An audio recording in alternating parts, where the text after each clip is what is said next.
You have to get involved about thinking about what's the value of why am I reaching out to this person? This is why what you said, touching base and checking in, those should be erased from every single sales rep's vocabulary, every single producer's vocabulary, period.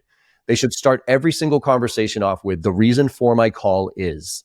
Because if you cannot finish that sentence, you should not be making the phone call. And it better be something better than I want to sell you something.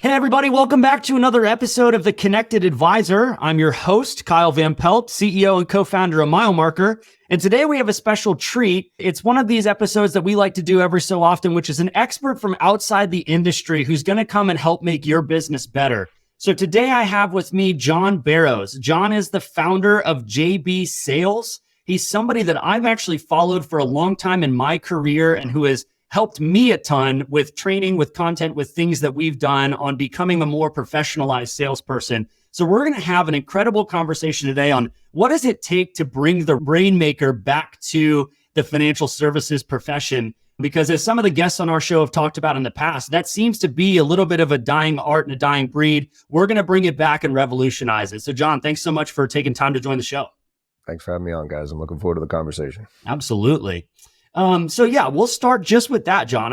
We've had people on this show who are running growing RIA firms, and they've said, it seems like the Rainmaker as a persona is going away. We used to think about people who would just be out there, partners of these firms who are just bringing in business, making it rain. And now there's been such a focus, not a bad one necessarily, but such a focus on service, service, service, service. If you serve the people, referrals will come in. If you serve the people, if you do good planning, if you do good work, it's all going to even out in the end. Maybe a little bit controversial. I think people are just afraid of being a salesperson, and they think if I can just do good work, that the money will come in. But for you, are you seeing that other places too, where people are afraid of being a Rainmaker? I don't know if they're afraid of being a Rainmaker. I think they all want to be a Rainmaker. They're just afraid to put in the work to be a Rainmaker. That's what they're afraid of. I don't get me wrong. I'm going to sound more and more like my dad every single time I have this conversation. But the one part that I am concerned of in an entire generational component to this in sales is the work ethic part of this. I used even before COVID, I'd be flying around this world doing trainings for, some of the fastest growing companies in the world. And I would usually do the training at, from 8:30 in the morning till 4:30 in the afternoon. And around 4:30, that's when 4:30 to 5 is when I'll take some questions, reps will come up to me as I'm packing myself. And then around 5 o'clock, I'd fire up my laptop, right, just to check some emails before I went to the airport. Around 5:30, 5:45, I'd leave. And even before COVID, well before COVID, office was a straight up ghost town. And I just fundamentally, look, if you're killing your number, fine, go home by 5, go home by 2. I don't care. Don't show up if you're crushing it. Right. But if you're not, I just fundamentally don't understand how you can expect to be successful without putting in the work. And a quick little story on this one, for me, I've always sold, right? So for people who are listening, I got 2 people me and my COO. So I'm a solopreneur. I do all my own sales. I do all my own negotiations. I do all my own prospecting. Now that said, back in 2023, beginning at Q1 of 2023, we were doing about 6 million in revenue and I had about 20 employees on board. And so everything was great, right? And then the SaaS industry came to a screeching halt when money stopped being free. And SVB happened. Literally every single one of my clients had their money with SVB. We started to see a little bit of the recovery, and then SVB come and punched everybody right in the gut. And my business went from 6 million to 0. I'm not joking, 0. So I had to cut the business in half, give them one part to my partner, and then my trainers. I was like, hey, 1099s, I can't keep you as full-time employees, but I had to go back to work. And I've always worked, I've always sold, but I haven't hardcore sold in a while. And so I put my sales hat back on and I went to work. You can actually look this up. If you go back and look at my LinkedIn profile in early 2023, probably February, March of 2023, you'll see the post. I ended up getting 49 meetings in February and 70 meetings in Q1. And that wasn't because of talent. That wasn't because of brand. Yes, I built my brand in a way that I could leverage it. And I did it like that for a purpose. And we can talk about that and why I think that's insanely important. But that was purely because I was able to put in the work. And I've always told people, I'm not the smartest cat out there. I went to a state school. I drank my way through 4 years of college, right? But I knew what I could control. And the one thing I can control is my effort. And I just knew I was going to outwork it. I straight up, I will challenge anybody out there to try to outwork me. And if you come across somebody who has a work ethic like that, you'll never beat that person because that person is consistent. I've been doing this for 15 years. You know how many influencers have come into the sales space and been super hot for even a year or two and then gone back and gotten a job because it's kind of scary out there. You know what I mean? You know how many fell apart and are back getting full-time jobs because the economy crashed the way that it did for the SaaS world right now? I'm still chugging away. I'm not, making millions here. Don't get me wrong. I'm not sitting here making it rain myself, but I'm still here. And to me, it's about work ethic. And that's the part that I think that people are scared of right now. Now, one more piece on this and we'll go. But I also don't necessarily blame a lot of people for that because when I graduated in 98, you had to go to college, you had to get a degree because that was the only way you were even invited to the table to have a quote unquote real job. But now these kids there's a million side hustles. There's a million different ways to make money. And a lot of the pain that I went through, was unnecessary in some ways. Now I'm glad I went through that pain and getting bosses to tell, work your ass off, all that other stuff, because it built me to the grit of who I am today. But I mean, when you can go on Alibaba and ship some stuff to an Amazon store and sell it for 5 times as much and make 10 to 20 grand a month and fly around the world, you look at one of those two options and which one's a better option? I'd rather have a side hustle that's going to pay me that kind of money than put in the actual work to do it. Yeah. So there's this balance here, I understand, but the work ethic piece is the part that concerns me the most. So I love that we started off with that. And I actually want to dive a little bit deeper into that. This is maybe going to be a bit of a weird question, but I think with all the technology enhancements today, and we're going to get into AI for sales and all of that stuff. I know you have a lot of great thoughts on that, but what does working hard look like nowadays? I mean, is it literally because, you hear some people say sales is just a numbers game, right? You just got to go put the numbers out. You got to do this. So I don't know, when you say, hey, you got to go work hard, you got to put in the hours. Is it, hey, send in those emails? Is it making the calls or is there, is it doing research? I'm sure it's probably some combo of all of the above, but give us a definition of what working hard looks like in today's day and age. I mean, it's having a plan and working the plan. You know what I mean? It's like most people don't have a plan of where they want to be in their careers or their lives, quite frankly. I have a lot of reps who will come to me and say, John, in my space, there's, SDRs and BDRs, which are basically the intro to sales and making cold calls, right? And then they graduate to become AEs. And I have, AEs of full cycle sales. And, I have reps who are SDRs and they'll come to me and say, John, I'm not really happy with where I'm at right now. And I'm thinking about making a change. Any suggestions? I'm like, well, what's your plan? What do you mean? I go, 5 years out. What's your lifestyle look like? Forget about the job for a second. Forget about the money for a second. What's your lifestyle? What do you want? What do you envision for yourself as kind of life you want to be living? Do you want to be married? Do you want to have kids? Do you want to have a partner? Do you want to have a house? Do you want to be traveling? What's that look like for you? And then once you have that vision of what it looks like for you, then you back into it and say, okay, well now how much money do I need to be able to live that lifestyle? And therefore, what kind of job do I need to get to be able to make that money to be able to live that lifestyle? And then you back into it. Because if you don't have a plan, let's put it this way. I'll eat a shit sandwich if that shit sandwich is going to get me to that next level of my career, that's going to get me to that next level, right? I will literally clean the floors. I will take out the trash. I will do the dishes. But if I don't have a plan, I'm just going to look around for better tasting shit sandwiches. But if I have a plan, now I work that plan. And now I start to analyze where my highest converting ratios are of all my activities.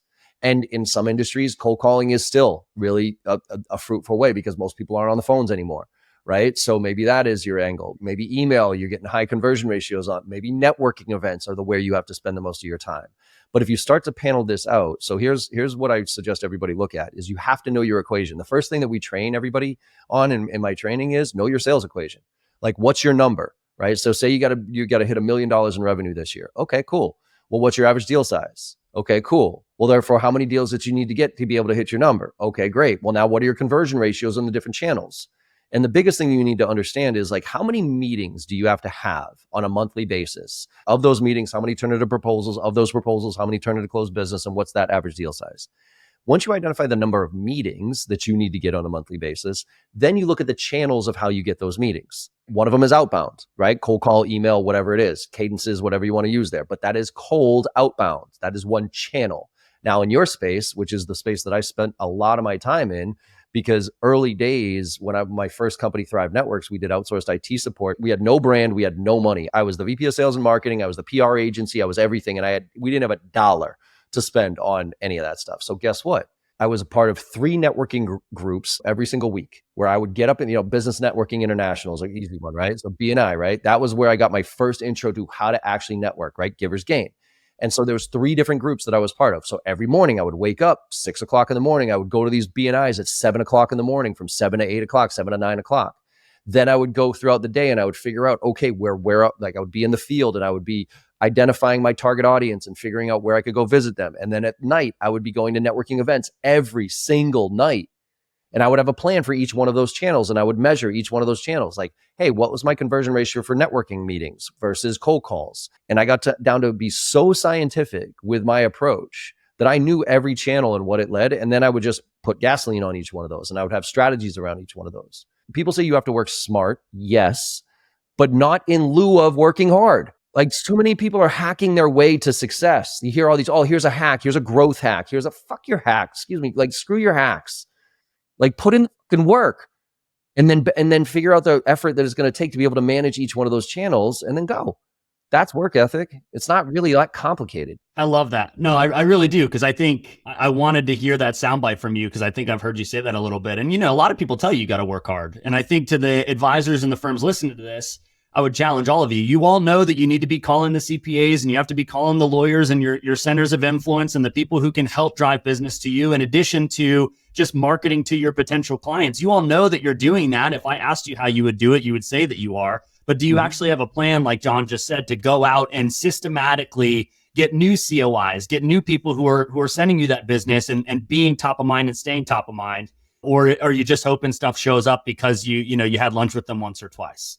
Yeah, and like, do you ask for referrals? I mean, I know, like, look, and your space is brutal from it. Like, at first, like early days when I would get by my financial advisor, my insurance guy, and all that other stuff. I mean, like, even when I had a relationship with my insurance guy, like every single conversation he would say, "John, do you know anybody? John, do you know anybody? John, do you know anybody?" Yep. And guess what? As annoying as that was for a while, I'd be like, "Mike, dude, I get it, man. I don't have any new for you, right?"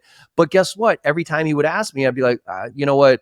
Like, I don't have any referrals, but why don't you come into my company and do a presentation to add value to my younger, sales professionals who are here who don't know about investments and those type of things, or insurance or anything like that. I'll give you a chance. I will bring everybody in for a lunch and learn. You can come into my lunch. You can tell my 22-year-old kids that are on my team why it's important to invest in a whole life term and policy, because it's going to allow you to borrow from it in the future, and it's going to be a nice, safe way to grow. Or here's why you should have actual term versus this." He came in, he presented in front of 30 of my team members, and guess what? 4 or 5 of my team members started working at them at an early level, because they're not spending a ton of money, but now they're making money. Now they're giving him, you know what I mean? So it's a lot about showing up. Like, I think half of life is just showing up. And then the other half is just asking, like doing the easy asks, right? Making sure that you have a next step defined with somebody that you have a conversation with. When somebody says, "Oh yeah, I got some referrals for you," asking them, "Well, hey, by the way, here's the exact profile of the referral that I'm looking for. Do you know anybody on this list?" Right? As opposed to, "Who could you refer me to?" No. Here's the top 25 people in this region that I actually want to talk to. Do you happen to know any of them? And let me then go make this easy for you. I'm going to go write an email to that person. Could you forward that and CC me on that so that I can actually get that intro and I don't have to wait for you to do it? Like, being proactive like that, those are easy things to do. You don't even have to have skill. Yeah, I love it, man. So one of the biggest things I learned from you, and it's simple, but it's killer, which is having value when you go follow up. And so this is going to kind of be a little bit of a 2-part question or topic, but I just think there's so much noise out there. You've talked about this a little bit. I think we all feel it. If I open my inbox right now as somebody who's running a company, I mean, I've got 40 messages clearly written by AI. I've got some that just came from a marketing automation system. Yeah. None of them have actually taken the time to, learn about mile marker or anything like that for us. So there's so much noise. But for people who are working hard, let's say they're doing all the right things that you say for the plan, all of that stuff. Mm-hmm. One of the biggest things I learned from you is when you go to try and do a follow-up or anything, don't ever write just to check in or follow up with somebody. Always try to add value. Always try to have a reason why you're reaching out. So my big question for you is, how do people cut through all of this noise? How do you get recognized? And I'm sure that's a part of working hard, but just tactically, what are some things that you're seeing right now to help get through the noise that's only growing louder?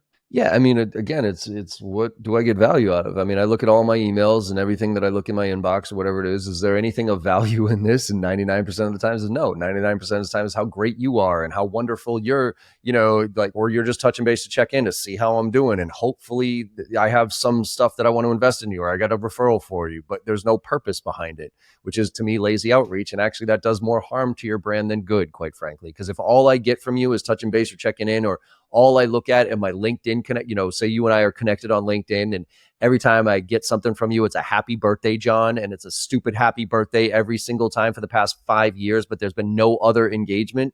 Like, I'll actually disconnect from you at that point because you think that that's a nice thing to do. But A, I know it's automated and it's bullshit. You don't know me. You don't know my birthday. It got popped up on your calendar. You don't care about me in any way, shape, or form. And if I see 2 or 3 happy birthdays in a row with nothing else on my in my email, I'll go in and be like, this person's useless, disconnect, see you later. So the idea is having a reason. And so there's two sides of this, right? One is with your existing customer base, and then there's the net new.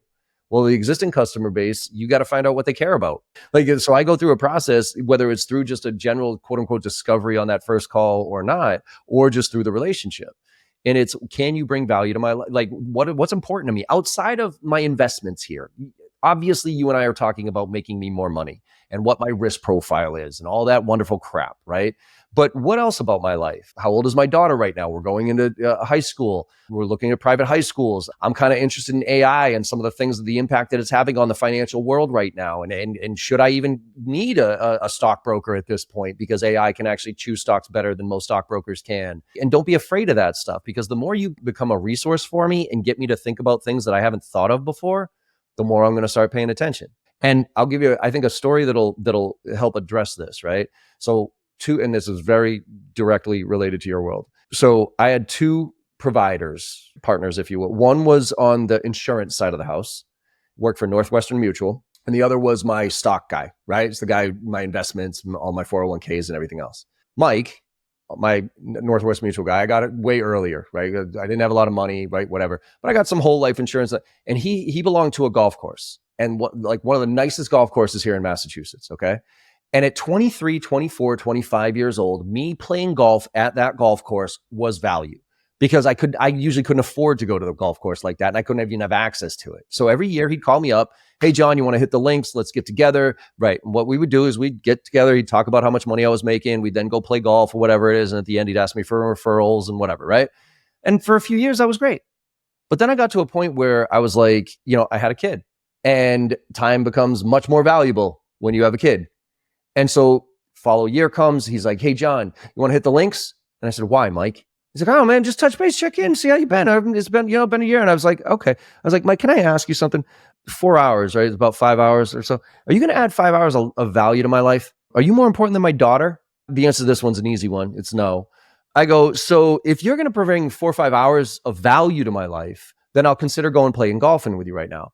Otherwise, can we just get on the phone? I'll tell you how much money I'm making. You can tell me how much more life insurance I need to buy. And then we can I could tell you I don't have any referrals for you. Is that, can I accomplish that in a 15-minute call compared to 5 hours of us dragging this shit out because we both suck at golf?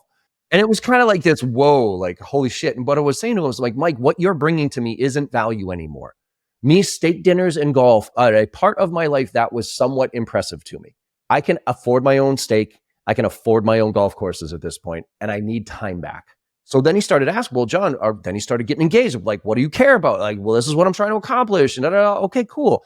Then this other guy, I won't name his name, was managing all my stocks and finances and everything like that. What he would do for me around the same time, December 15th, Panera Bread in Woburn, Massachusetts, we'd get together and we'd look at some charts and graphs of how my portfolio was doing. And I didn't understand any of them. And we'd go through a bunch of crap. And at the end, I'd say, did we make money this year or did we lose money this year? And if we made money, keep doing it. If we didn't make money, stop doing that. That kept going.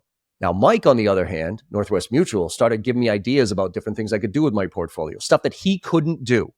He could not do this stuff. He could only do insurance. He couldn't do investment stuff. But he would bring, hey, John, what about this? Have you thought about that? And here's a different way you could do this. And you should, here's some of the trends that are happening in the industry based on what you told me you were really interested in. And I would take those as ideas and I would bring them to my stock guy. I'd be like, hey, can we do that? He'd be like, yeah, actually, oh yeah, we could definitely do that. And I gave that guy one more chance after a year. And I said, Woburn, Massachusetts, December 15th, sat down. And at the end of it, and by the way, That guy's partner was my wife's friend from high school. So talk about relationships. Their kids. We went to their sporting events. We hung out barbecues. Like we're that friends. When that last time happened, after I was getting so much value out of this kid, he eventually stopped going from Northwestern Mutual to a firm that actually could do all the investment stuff plus the insurance. And I said, hey, thanks for Panera Bread breakfast. I appreciate it. I'm going to be transferring my majority of my funds over to Mike over here. And he'd be like, John, what the, wait a minute. I thought we had a great relationship. I go, dude, this is what we do every year. I get no value out of this relationship. All those ideas that I bring to you throughout the year, guess who those come from? They come from a kid who couldn't even do any of that stuff.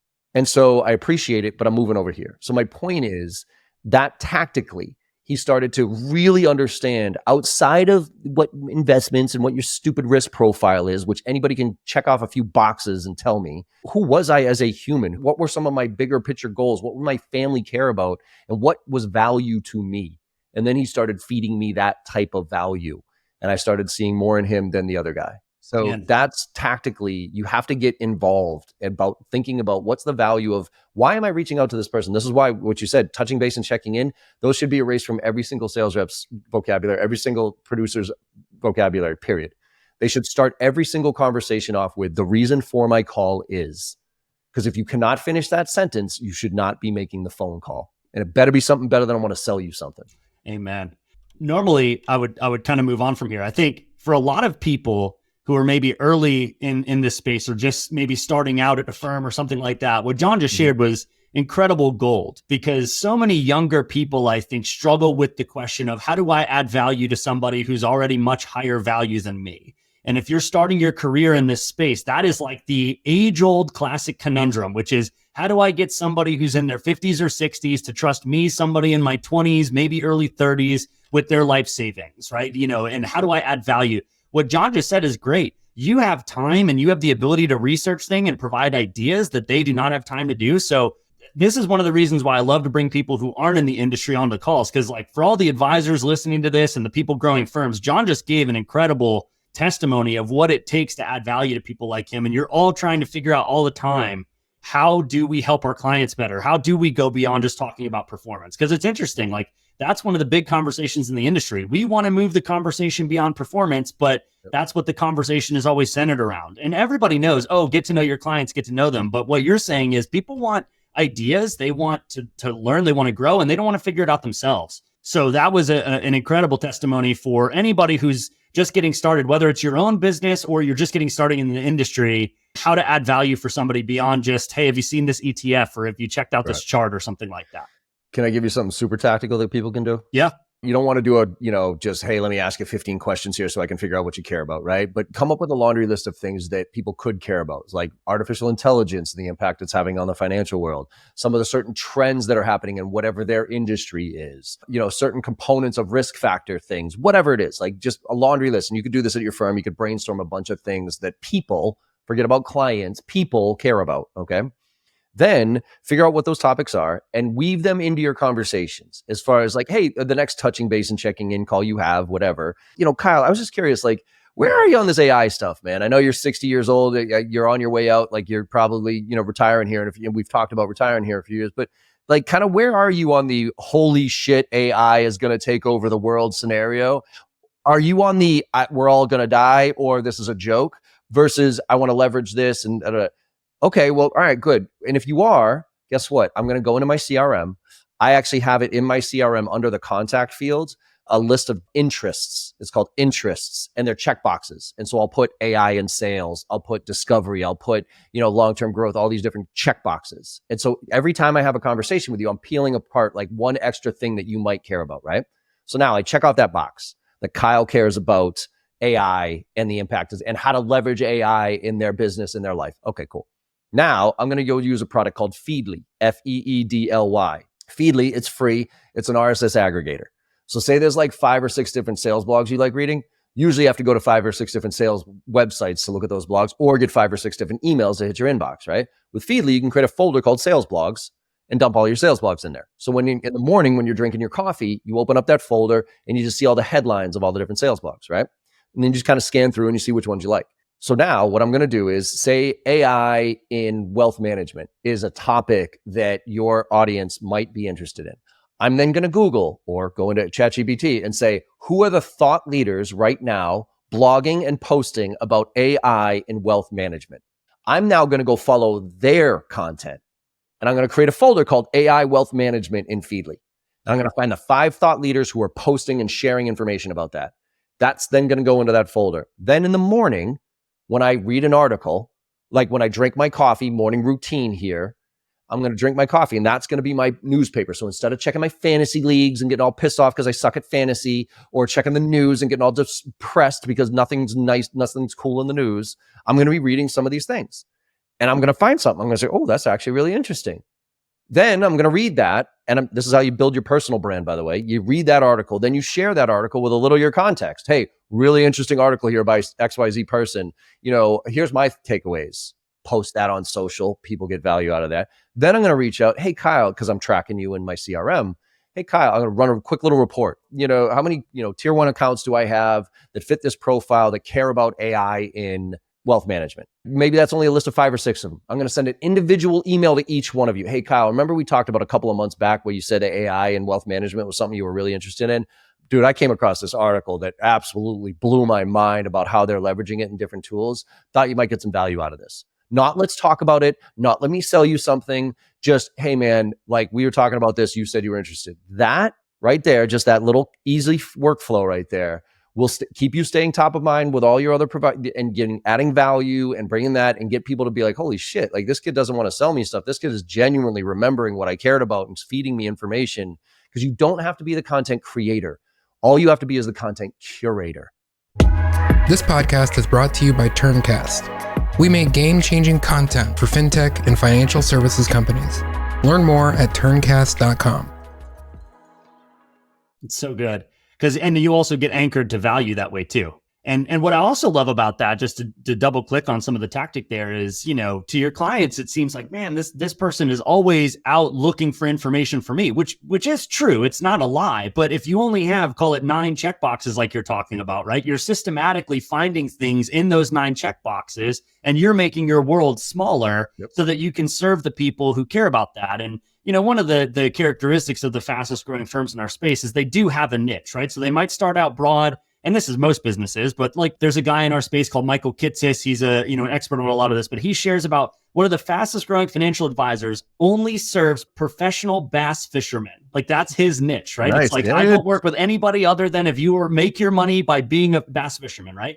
So you can get really good about, content for bass fishermen. Obviously, some people's niches are bigger. So I love this, which is go into your CRM, create 8-9 categories of interest. And now you are constantly looking at that. But to your client, it looks like you are just constantly thinking about something to serve them and to help them and to put them in a better place, which is exactly what we're all trying to do by becoming trusted advisors. So I love that tactic.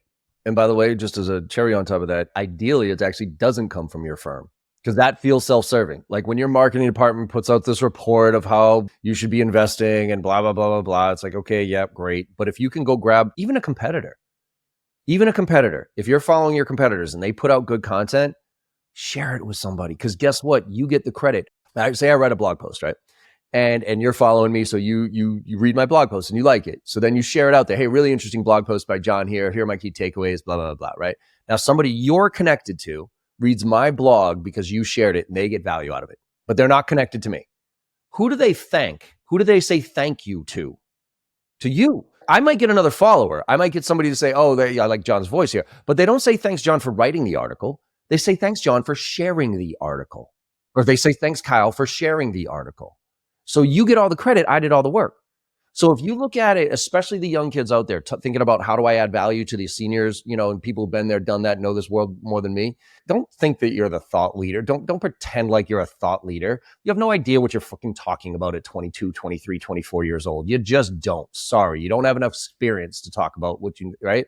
You can be the biggest nerd in school and gotten all your wonderful degrees, but you don't know what you're talking about when you're that age. So what do? Go follow the people that do know what they're talking about and consume their content as if to learn, with your main priority being learning. And then when you learn something, and only when you learn something, is when you should share what you learned with some context. hey, really interesting article here. Key takeaways were X, Y, and Z. Curious what you all think. That way you can learn and build your brand and add value to your audience all at the same time. Yeah. So I love that. So we've been talking about building a brand a little bit ancillary. This is one thing I wanted to go a little bit deeper with you on. I've seen some advisors do an incredible job of this. I've seen a lot of people try it. I'll let you kind of dive into this, but I will say it seems like the common theme of people who do a great job at building brand are just educating, right? So they're not out there promoting or trying to talk about themselves or whatever. I think a lot of your stuff too is you're just trying to tell people, hey, here's what I'm seeing is working. As things are changing in the sales market and everything, people who build great advisor brands are the ones who are saying, let's say my niche is business owners. So they're just constantly out there saying, hey, if you're a business owner, this is what you should be thinking about from a financial perspective. Are you thinking about QSBS? Are you thinking about all of these different things? And here's what you can know. Have you ever heard of QSBS? So do you think that personal brand actually just equals educating at scale, or is it more than that? It's more than, it's a lot of different things, right? I think it's educating, it's consistency, it's value that you're putting out there, right? Because you could be educating, but if it's not really valuable, right? And again, it's got to be niche oriented, so you can't be too broad with it. But you also got to show up. You know what I mean? Like you also have to be working and putting in the work here to build your brand. And you got to be doing more favors than asking for them, right? That's why I love the B&I givers gain mentality. I know what goes around comes around. And that's hard for the younger generation to accept because everybody's looking for short-term gratification. And I'll tell you right now, the reason that most people don't build their brands is because there is no short-term results. There is no short-term gratification to it. The likelihood of you posting something and having somebody being like, oh man, that was a brilliant post. Let me fork over all my cash to you. Like it's about being there, right? So I've been in this role, like selling sales training effectively for 15 years. You know how many quote unquote influencers have come in and out of this space? Like I was saying before, they're on fire for like a year or two and you see them post all day, every day and all this so crazy stuff. And then where the hell did they go? 15 years later, people still know who I am. People still, because I'm staying consistent with it. And I focus much more on what I've learned than how smart I am. People care way more about the journey than they do the destination. Right. And everybody's looking for the destination. It's like, oh, look at how pretty this is. Look at how great the outcome was. Like nobody believes that anymore, quite frankly. And so brand is a long-term play, but especially in this world of AI, if you are not working on your brand, AI is going to take over your brand, period. And that'll be the only thing that you have to lean on, quite frankly. For sure. And so here's something I actually want to ask you about along those lines too, because it's something I actually personally struggle with, is feeling like I've said this same thing, 1,000 times, right? How many different ways can you say it or whatever, people have heard this or those types of things. But I think with brand, you have to be consistent. And the ones that I'm always impressed at are the ones who do say the same thing over and over and over again with consistency, maybe with a tweak or maybe with a change. But for you, I mean, in your experience of doing that, because I mean, not to make light of it, I think sales is always changing, but sales is sales, right? It's like you're saying, like work hard, have a plan, make the calls, add value. Like it's not rocket science necessarily. So you've been doing this for 15 years. Like, have you struggled with, or how do you get past like, guys, I'm just saying the same thing. Like you've all heard it before. There's nothing new under the sun, but I'm going to be here anyway, continuing to add value and be consistent. Because I talk about the journey, because the journey is never the same. I am an open book as far as what's going on with my business, my career, what I'm learning along the way. And I'm not learning the same stuff. I mean, sales is sales. And I think the fundamentals don't change, but a lot of stuff does. And so that's how, by, going back to it, I follow all my competitors. I follow all the quote unquote thought leaders in this space because I want to learn from them. I want to see what's new out there. And if there's something new and I can put some context around it about how my spin on that thing, or I'll try that, whatever that new tip is, that new tech is, whatever it is. And I'll be like, okay, hey, I just tried this new thing and either this is the way it worked for me and it did, or it didn't. It was a disaster. So my recommendation might be try it out because it's worth trying out, or don't try that. That was a disaster, like that type of thing. So I think if you come with that mentality of you constantly learning, and you trying to get better every day, then the content will be easy because you'll be learning things. And when you're not learning things, you'll go find other resources to help you learn. And if you're not learning, you're not growing. And so therefore your content's going to be stale. Your content's going to be boring. But if you're learning along the way, there's always somebody one step ahead of you and there's always somebody one step behind you. Follow the people that are one step ahead of you, consume their content, make it yours, and then translate it down to the people who are one step behind you. It doesn't have to be that complicated. I think the problem with is that everybody thinks they're the smart kid in the room. Everybody thinks because I went to this Wharton or whatever dumbass school you went to and got your stupid degree in, that you're a smart kid. Like, sorry, you're not. There's somebody smarter than you, I promise. So as soon as you give up the fact that I have to be the smart kid in the room and you can be the curious kid in the room, that's what people care about, because people give you so much more credit when you're trying and you're trying to learn than you are telling them what to do. Like, that's why Challenger Sale, I'm sure a lot of people in your space have probably read the book Challenger Sale. I got myself in a little bit of trouble a while back because I stood up in front of a whole group when Challenger Sale was hot, and it was like a 5,000 person conference. And I was like, could you all do me a favor and stop teaching 22-year-old kids how to be a challenger, for Christ's sake? Like, you don't have enough business acumen to be a challenger. Like, and the whole mentality, for those of you who haven't read it, it's the whole mentality. One is lead with insights, which I actually love about Challenger Sale, because that's where the education, let me share some stuff going on here. But the other side of it, challenging, like, hey, you make this decision once a year. I help people make it every day. Let me show you where people make good decisions and bad decisions. Like, you better be the fucking industry thought leader, be able to pull that shit off, right? If I get a 22-year-old kid who comes up and challenges me about sales after being in this space for 28 years, I will shred you. I will literally shred you. But I will also shred you if you come with a generic ass, John, tell me about your priorities. If you come with a little bit of knowledge, hey, John, I've been working with other CEOs in the sales training industry, and walking into 2024 with all the AI stuff, they're telling us that the top 3 challenges that they're dealing with are X, Y, and Z. Are those yours? Yeah. Like, even if they're not, the fact that you showed my world a little bit opens up that conversation a little bit more. Yep. And that too, by the way, I love that because, so I live in Atlanta, Georgia, and some of the best advisors I've heard, it's like they work with Delta folks. And it doesn't always work, but being able to go and say, hey, a lot of the Delta people I work with, that, they're dealing with this, this, and this. Like, that just, it goes, oh, this isn't just another advisor saying, hey, you have some money, I want it. It's like, oh, I know you, I know your scenario, I know what's going on. So I totally agree with, like, leading with insights is great. And even, I don't know, I've always struggled with the Challenger Sale too. Even with some of the experience and stuff that we have, I love to just say it kind of like you did of, hey, we're seeing this from a lot of other people. Just a thought for you to think about. I'm not telling you you're doing it right or wrong, but just maybe something to consider. And, sometimes it works that way. Yeah, I agree. I think it was just because that was such a zeitgeist, because at the time everybody was just trying to do this relational sale. Like, if I just have a good relationship, you're going to buy. And it's like, no, at a certain point, these people kind of need consulting or whatever you want to call it. But I agree, especially for younger people. And you're not going to make a name for yourself by being brash and, telling people they don't know what they're talking about. So here's a book that I would recommend. If anybody's read Challenger Sale, they actually admitted in Challenger Customer, the second one, that Challenger Sale was a little off, because no matter how much of a challenger you are, if the internal infrastructure and the politics internally, that some people be like, yeah, I agree with you. This is the best solution. I'm not going to go for it because the likelihood of me being able to herd these cats is not high. So Challenger Customer is great. But the newest one on that trilogy right now from Corporate Executive Board is called Jolt Effect. Okay. Now, Jolt Effect is what I would highly recommend, because Jolt Effect, it's not no decision that most of our competitors, everybody thinks no decision is our biggest competitor.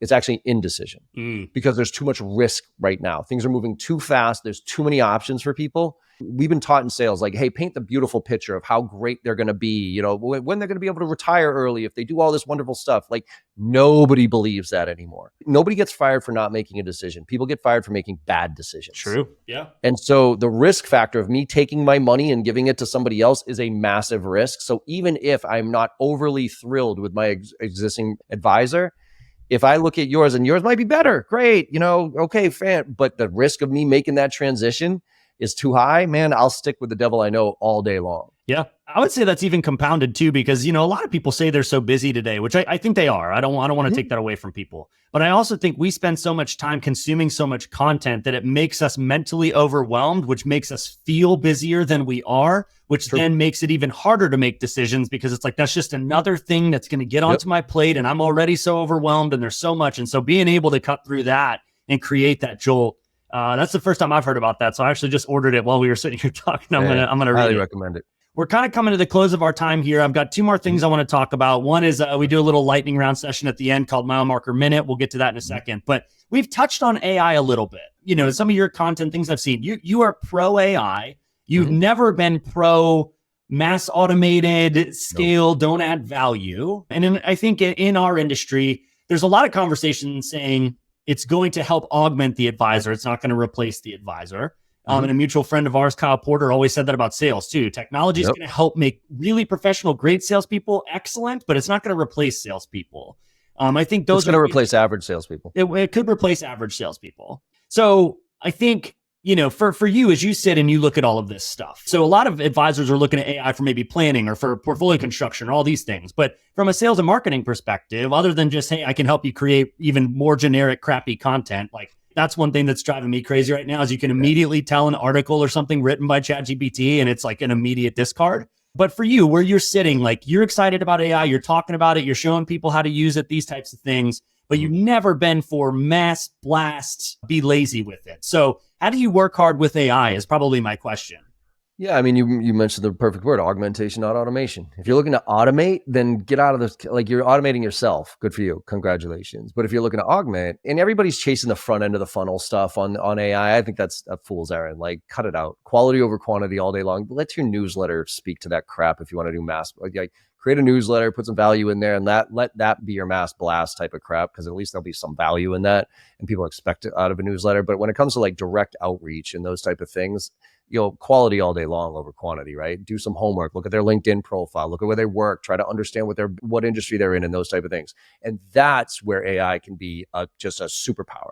I use one, and for everybody out there, I highly recommend you using the $20 version of ChatGPT. But if you don't want to pay for it, if you want to just get started with it, go into Perplexity. Perplexity.io, I think, is the best, easiest AI tool out there. It's free. And here's the biggest tip. Go from Google to Perplexity.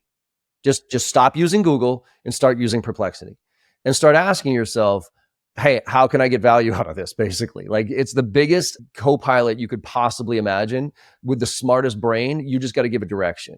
And so, for instance, I'm going to start asking it questions about like, hey, in my world, what are VPs of sales in the SaaS industry in 2024 caring about? What are some of the top priorities of people? When I prepare for a meeting, I take your website and I put it into ChatGPT and I say, scrub this website. Tell me how this company makes money. Tell me what some of their biggest challenges are. I'll take your 10K or annual report and I'll put it in there and it'll summarize it for me and pull out the key pain points so I don't have to read a 50-page piece of crap. I'll take your LinkedIn profile, I'll PDF it and I'll put it into ChatGPT and say, tell me what I need to know about this person. A tool that I think all of your industry should be paying attention to is Crystal Knows. So Crystal Knows, KNOWS. It is a disc profile of anybody you're connected to. This one you have to pay for. There's 10 free profile views. And then after that, it's like $30 a month, but I'll pay that $30 a month all day long because it can tell me, Kyle, are you a high D? Are you a high I? Or are you a high S? How do you compare to me? It'll break down in every category how to communicate with you and all these different things. So I can take your name, I can put it into Crystal Knows. It can give me a full disc profile on you. I can then PDF that, put that into ChatGPT or Perplexity and say, rewrite my email based on Kyle's personality. Tell me what I need to know about Kyle based on his LinkedIn profile. Tell me what I need to know about his business and what are some of the challenges and key things that his company is faced with. And then tell me how his personality, how should I engage in this conversation? AI is putting my business acumen and my prep for meetings on steroids. Literally on steroids. Stuff that used to take me hours to prepare for, sift through so I could have a valuable conversation with somebody is now taking me 10 seconds. That's really cool. Because I mean, what you're saying there is a perfect insight of augmentation versus automation, because you still have to know how to prep. You still have to know what to ask these things, what's going to create valuable prep, because you can't just go to ChatGPT or Perplexity or any of these and go, help me prep for my meeting with John, because you're going to get this, web of trash. Well, here's a perfect example, but that's a great example. Say you have no idea how to use a ChatGPT. You literally go in and saying, okay, here's who I am. I'm a CEO of a sales training organization. We do sales training consulting for companies like this, and this is da. I'm preparing for a meeting with Kyle. Here's his LinkedIn how should I prepare for this meeting? It will then give you give me a 10-step guide on how I should prepare for this meeting with the outcome of that. And my goal of this meeting is to do this. It will then give you an outline, a step-by-step process of how best to prepare for your meeting with Kyle. Then you go step one. Do you like that step one? Cool. Now let me ask you about step one. How would I do this? Well, what questions do you need to ask me so I can give you so that I can get prepared? It will literally walk you through it. It's not rocket science. You just have to start playing around with it. And by the way, you said it. Everybody said, oh, we're going to get replaced by AI. Look, we can have that argument if we're in the matrix or not. That's a whole different podcast if you want, because I believe we are. But, and do I think that we're going to get replaced? Not in the near future. But what we're going to get replaced by are reps who know how to use AI. The sales rep, the financial advisor of the future is Iron Man, Iron Woman. It's the person, Tony Stark, plus the suit, plus the AI, plus Jarvis. You put all those three together and you can kick some ass. That's a perfect mic drop moment right there. So I love it. I want to move into the final segment of the show. We call it Mile Marker Minute. It's lightning round questions. The goal is try to have all of them answered in a minute or less. Should be fun. So you ready to fire away? Yeah, go for it, man. Okay, awesome.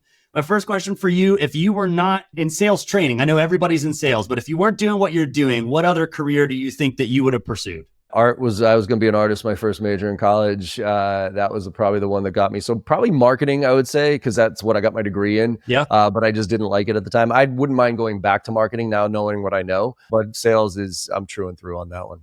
I love it. Fantastic. Who do you think the Patriots are going to draft in the NFL draft this year with the number 3 pick? This is the most interesting draft I think I've ever spent with the Patriots, because I think it depends on what they do up until that draft. And if they get a senior quarterback, or if they get Justin Fields from the Bears or something like that, like if they got Russell Wilson or Justin Fields, then I would say they're going to build around that. Right. Yep. But I also think they might do what Patriots typically do. If they don't love their quarterback at 3, then they're going to trade down out of it. They're going to get a left tackle. They're going to get a receiver, and they're going to find some bargain senior, Joe Flacco, maybe even to bring him in for a couple of years. And then next year's draft, or get another person, probably a quarterback, probably in the second round of the draft, to sit behind somebody like that, and then build around him. But they need weapons before they can get something, because they just they have nothing. They literally are slowest in the league as far as receivers are concerned. They're the worst offensive line. So they need to rebuild everything. So unless they love the quarterback at 3, then I think they're going to build around it. Yep. Do the Patriots way and just trade back, keep trading back. Yeah. I love it. Yep. Number 1 place on your bucket list that you've still yet to travel that you would love to travel to? Galapagos Islands. We had this trip planned when COVID hit, and then it fell apart. And then we tried to get back there. My daughter got sick. We went to the Amazon jungle. We're going to go there. And so we got sick. My wife's an environmental scientist. So eventually we got to get there. But yeah, before they go away, because with sea level rises more than a foot or two, we're screwed. There you go. And then we've talked about some books on this, but the best book that you read in 2023 that you think people should check out this year? I go outside of sales or business, and I go to the Matthew McConaughey Green Lights. Oh yeah. It's one of the best books. It helps put things into perspective. So the whole concept of green lights is, and I used to say this before my dad died, now I realize how insensitive it is, that everybody says, everything happens for a reason. Yeah. And I think that is actually probably one of the most insensitive things you can say to somebody, because if you told me my dad died for a reason, I'm going to punch you right in the fucking mouth. But I do believe that if you look hard enough, there's a silver lining to every situation. And that's what this book Green Lights is. He walks through by the way, I recommend listening to it, not reading it. It's his life, and he tells these stories, and everything, that a lot of people would think was a red light because, oh my God, that poor, happened to me. He reflects back on it as like, actually, that was a green light, because if that didn't happen, this wouldn't have happened. And so it's more of a mentality than anything else that I highly recommend. Great place to stop. I think we all, just on that note, I think have a lot of those things in our career and our lives that have gotten us to where we are, and have gotten us to sitting on this podcast together, sharing insights on professional sales and AI, and working hard and adding value to people, for wealth managers and for beyond, for whoever might listen to this. So John, thanks so much for sharing time, coming and dropping some insight for us today. Yeah, thanks for having me on, Kyle. I appreciate it. And can I give a little plug where people can find out from information, talking about like value, like stuff, free shit, if you want? Of course. Yeah, just go to jbarrows.com, jbarrows.com. You'll see my YouTube channel there, which is all free content, tips, nuggets, everything. I got the Make It Happen Monday podcast, where people can go and have conversations like this. It's very sales oriented, obviously, but it's also business, entrepreneurship, and everything else. And then if anybody wants any free stuff or free consulting, Instagram is the fastest way to get in touch with me. It's John M as in Michael Barrows. That's my handle. You can ask me any questions. And then obviously I got a membership that people can join, where I give as much of this stuff away as I can, and kind of keep trying to evolve along the way as well, with new content along the way. So that's on my website as well. Great plug. And I will actually follow up with that and just say, one of the reasons John's here is because of what he said. He's been around for 15 years. There's been a bunch of influencers that have popped up, but I have personally consistently followed John's stuff throughout my career. I've had some trainings with his that I was just a rep at the time, so I didn't know who John was. And his stuff has helped me excel in my career. A lot of the free stuff too. I mean, obviously the actual training is great, and I would recommend you check that out, but just following his content, he is sharing value all of the time. And it's things that make you think differently about something that you may already know or may be doing. So this isn't just him coming on to plug that. I personally recommend him and his content and would tell you to check it out. And if you're looking for maybe even a different flair for your wealth management firm on training or sales or whatever, it might be a different perspective to bring in to help your team scale faster. So that's my endorsement of John as well. Thanks, Kyle. Appreciate it, man. Yeah, of course, man. All right, everybody, this has been another episode of The Connected Advisor. Thank you so much for tuning in. Do be sure to click that subscribe or follow button wherever you are listening or paying attention to this, and we'll see you on the next one.